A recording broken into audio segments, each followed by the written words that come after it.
کتاب الحج، موضوع مدینہ منورہ کی زیارت، اس کی فضیلت اور اس کی جگہ۔ مدینہ وہ شہر ہے جہاں آپ صلی اللہ علیہ وسلم نے اپنی زندگی کے 10 سال گزارے،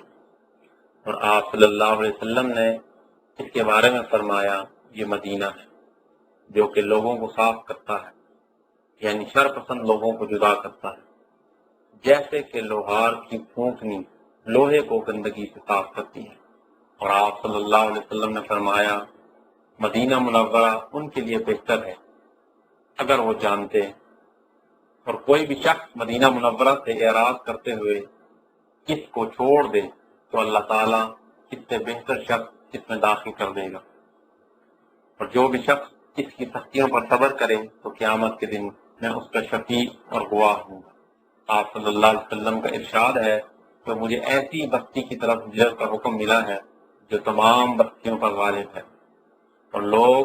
اس کو یثرب کہتے ہیں، اور یہ مدینہ ہے جو کہ لوگوں کو صاف کرتا ہے، جیسے کہ لوہار کی پھونکنی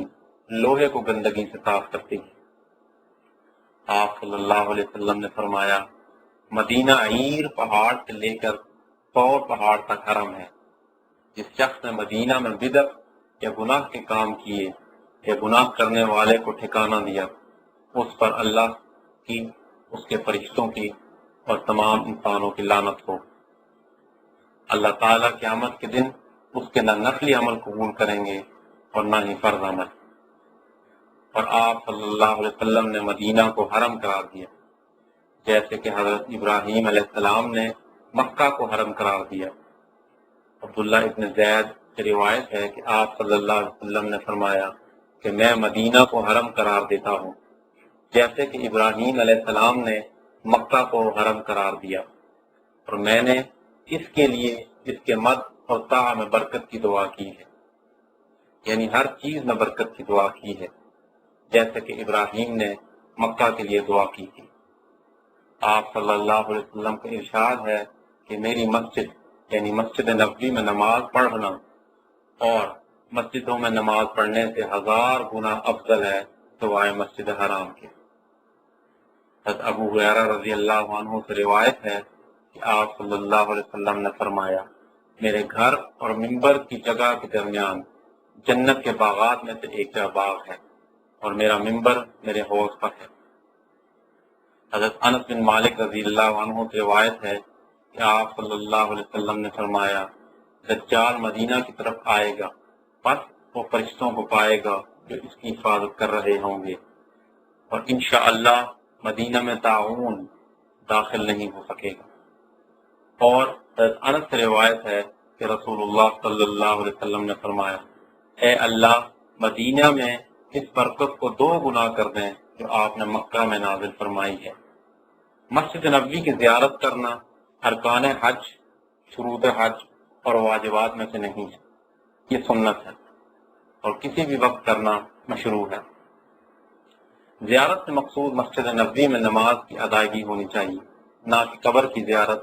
کیونکہ ابی ہریرہ رضی اللہ عنہ سے روایت ہے کہ آپ صلی اللہ علیہ وسلم نے فرمایا صرف 3 مسجدوں کی طرف سفر کرو، مسجد حرام، مسجد نبوی اور مسجد اقصی۔ اور نبی اکرم صلی اللہ علیہ وسلم کی قبر کی زیارت کے بارے میں وارد احادیث کے ضعیف ہونے پر سارے محدثین کا اتفاق ہے،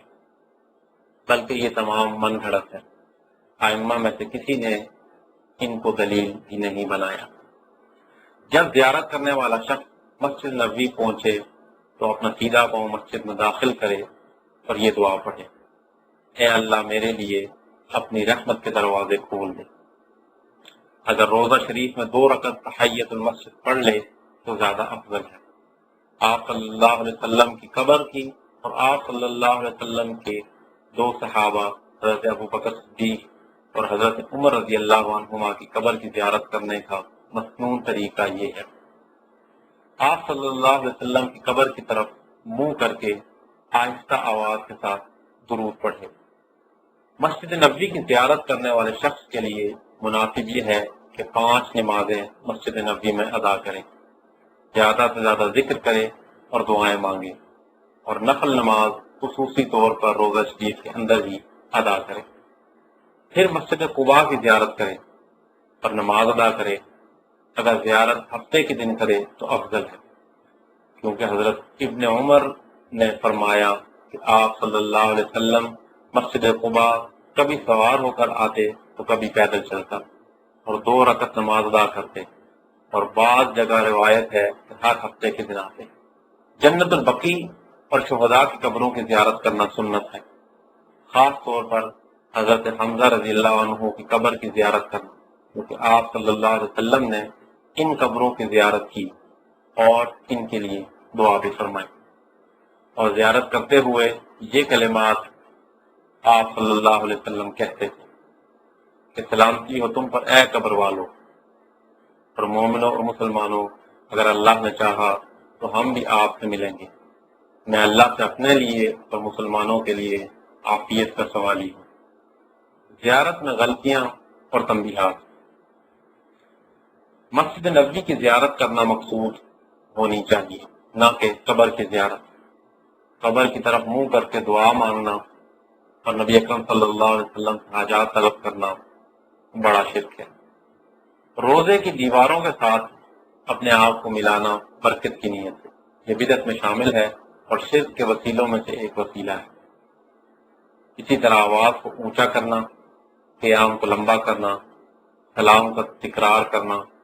اور اپنے ہاتھوں کو سینوں پر باندھنا نماز کی طرح، یہ سب بدعات میں شامل ہے.